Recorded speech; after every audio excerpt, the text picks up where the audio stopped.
Ito ang ginagawa namin. Nire-ready namin yung pinaka-showroom namin.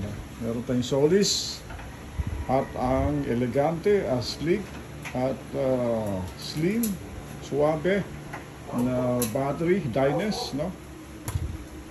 Isa sa mga paborito kong baterya yung Dynes, napakaganda. At meron tayong isang inverter dyan. Meron naman tayong Ultrapelec dyan na 400Ah. Yan ang ating pinaka-showroom, ginagawa ni Dexter. Dito naman natin Huawei 6 kW backup box at yung battery system nya, no? At saka yung power module, battery module 15 kWh. Wala pang linya yan, tinatap pa lang natin. Yan ay karugtong dito sa ating system.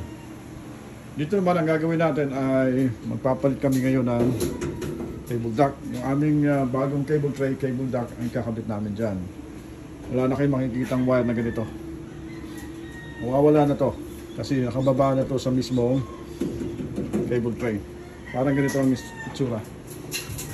Okay?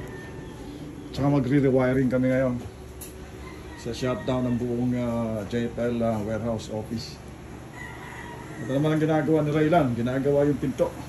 Yan. Shout out dyan. Ano muna ako ngayon?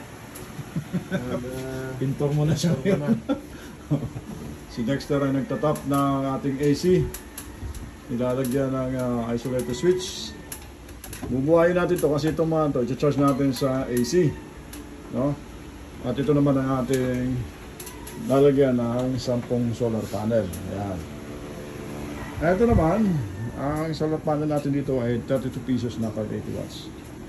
Apat ang ating battery na 314Ah, more than 60 kWh ating battery storage.